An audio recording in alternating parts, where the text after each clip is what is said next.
नमस्कार, चुनावी चर्चा में आपका स्वागत है। आज हम आपको दरभंगा जिले की 8 विधानसभा सीटों के बारे में बताने जा रहे हैं। वहाँ 2020 के महासमर में क्या होने वाला है। शुरुआत करते हैं दरभंगा की गौरा बौराम विधानसभा सीट, एक वीआईपी सीट मानी जाती है। यहाँ से नीतीश कुमार कैबिनेट में मंत्री मदन सहनी 2015 में जीत का परचम लहरा चुके हैं। गौरा बौराम विधानसभा सीट 2010 के परिसीमन के बाद अस्तित्व में आई। पहले घनश्यामपुर इसका नाम था। और ये इसलिए भी वीआईपी सीट है क्योंकि जो मदन सहनी हैं, वो जेडीयू के फेस रहे हैं और वो बहादुरपुर सीट से लड़ते रहे हैं, न कि यहाँ से। पिछली बार पासा बिल्कुल पलट चुका था, लालू और नीतीश ने हाथ मिलाया, इसलिए उनको एलजेपी के खिलाफ मैदान में उतरना पड़ा। एलजेपी और बीजेपी साथ थी, लालू नीतीश उस तरफ थे, दूसरी तरफ थे। फिर भी उन्होंने जीत हासिल की। और एक जो इंटरेस्टिंग फैक्ट है उनके बारे में, वो ये है कि गौरा बौराम मदन सहनी का ससुराल है। तो एक तरीके से कहते हैं कि पाहुन का स्वागत किया वहां की जनता ने, पाहुन दामाद को बोलते हैं, और उन्होंने जीत हासिल की। और इस बार लेकिन क्या होगा, बहादुरपुर की सीट पर उनकी नजर है, क्योंकि इस बार अब फिर से नीतीश कुमार और सुशील मोदी की जोड़ी यानी बीजेपी जेडीयू साथ है। तो स्वाभाविक तौर पर यह सीट लोजपा के खाते हुए में जाती हुई दिखाई दे रही है। और हो सकता है कि इस सीट पर लोजपा अपना उम्मीदवार उतारे और मदन सहनी दोबारा आपको बहादुरपुर से जेडीयू के प्रत्याशी नजर आए। हालांकि दूसरी तरफ आरजेडी और कांग्रेस में भी बहुत घमासान मचा है, क्योंकि ये जो दरभंगा और मधुबनी का इलाका है, वो उसमें एमवाई समीकरण की ये कहिए कि प्रयोग स्थल ही रही है।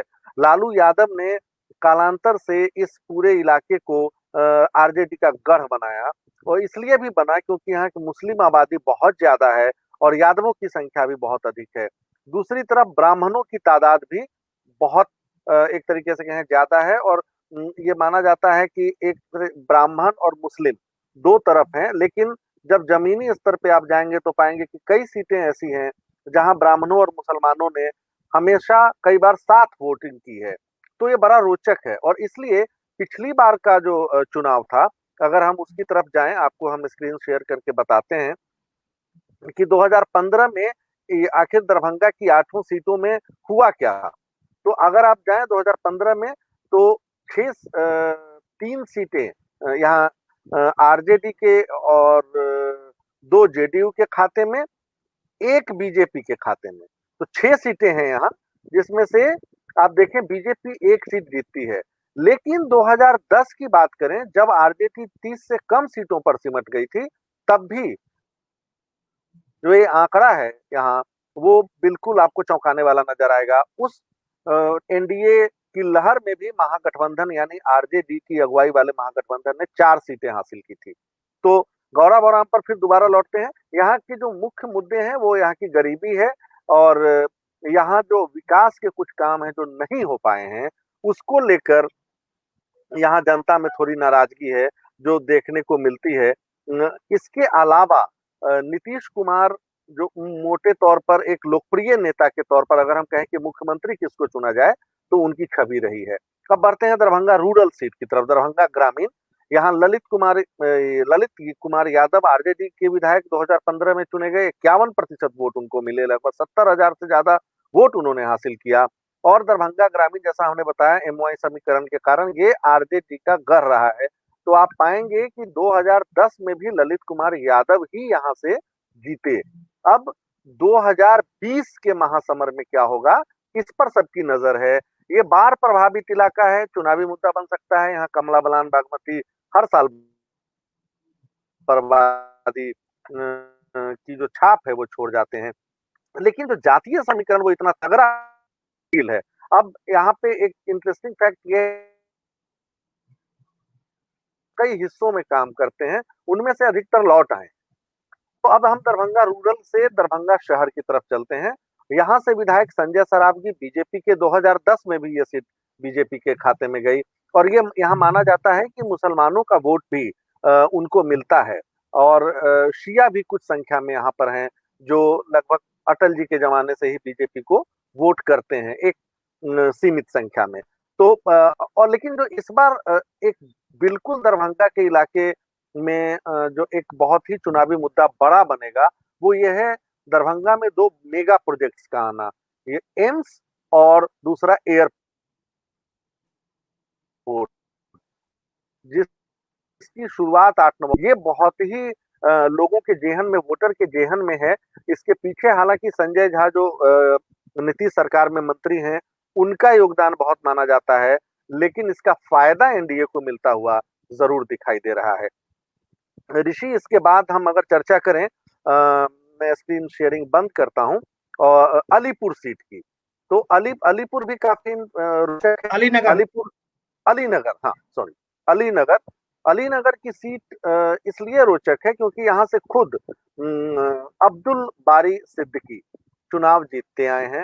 आरजेडी के कद्दावर नेता, अगर कहा जाए कि रघुवंश प्रसाद सिंह जो अब नहीं रहे, जगदानंदन सिंह रामचंद्र पूर्वे के साथ उन्होंने लालू यादव को इतना सहयोग दिया और अपने खून पसीने से उन्होंने इस पार्टी को खड़ा किया। हालांकि अब ऑफ लेट हम आपको ये भी बताते है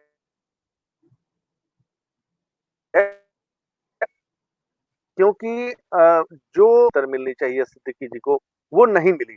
और यहाँ के लोग भी, जो इस इलाके के लोग हैं, वो भी इस बात से वाकिफ हैं। शायद इसको लेकर क्या जमीनी स्तर पे फेर बदल होगा, क्योंकि तेजस्वी यादव ने ऐसा नहीं है कि उनके चेहरे को कुछ आगे बढ़ाया हो। लिहाजा अगर हम पिछले चुनाव की बात करें तो 48% वोटों के साथ अब्दुल बारी सिद्दीकी जीते थे। मिश्री लाल यादव 54,000 वोटों के साथ दूसरे नंबर पे थे। और यहाँ के जो चुनावी मुद्दे हैं कुछ, वो मैं गिना दूं। हरियट गुलरिया घाट पुल पर अप्रोच सड़क का निर्माण, जो एक मांग रही है लोगों की। अलीनगर दसौत सहजौली पिरहौली सड़क का जीर्णोद्धार, और फिर प्रखंड से सटे एक जो एपीएचसी मिल्की का बंद होना। एपीएचसी मतलब स्वास्थ्य केंद्र।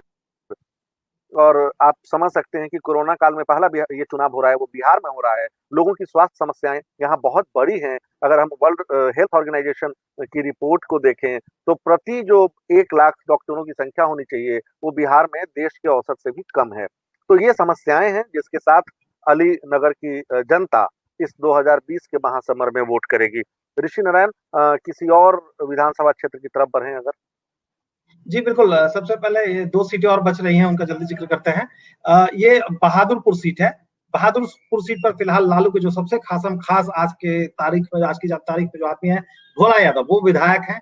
जैसा कि आपने कहा कि पिछली बार इसमें मदन सहनी जीते थे, लेकिन जब एनडीए के को छोड़कर लालू के साथ नीतीश गए, तब ये सीट उनके भोला यादव के खाते में गई, भोला यादव को मिली और उन्होंने इस पर जीत दर्ज की। कहना ना गलत ना होगा कि महागठबंधन की लहर में वो जीते और फिलहाल ये सीट उन्हीं के पास है। अब 2010 में क्या समीकरण बनता, 2020 में क्या समीकरण बनता है, ये देखने वाली बात होगी। अगली सीट पे अगर हम चले बेनीपुर, तो बेनीपुर में जाने माने उद्योगपति हैं, कई बिजनेस है उनके, सुनील चौधरी जेडीयू के वो विधायक हैं। हालांकि 2010 में यहाँ से गोपाल जी ठाकुर जीते थे। 2015 का चुनाव वो हार गए, लेकिन फिर भी उन्हें बीजेपी ने प्रमोशन दिया, दरभंगा के सांसद के तौर पर चुनाव लड़वाया और गोपाल जी ठाकुर ने जीत दर्ज की, प्रमोशन लिया और वो दरभंगा के अब सांसद हो चुके हैं। जी आलोक जी।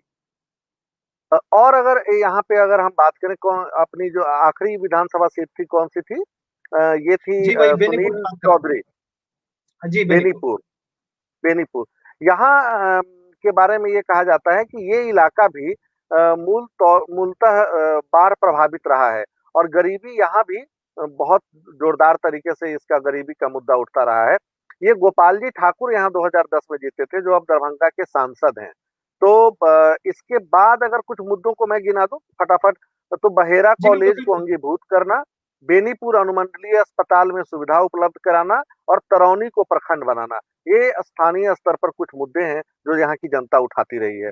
तो इसके साथ ही हम आज विराम लेते हैं, और फिर हम आपको नवभारत टाइम्स यूट्यूब चैनल पे और अपनी वेबसाइट पर किसी और जिले की तमाम विधानसभा सीटों का हाल बताएंगे। तब तक के लिए हमसे जुड़े रहिए, इंतजार करिए। शुक्रिया। नमस्कार।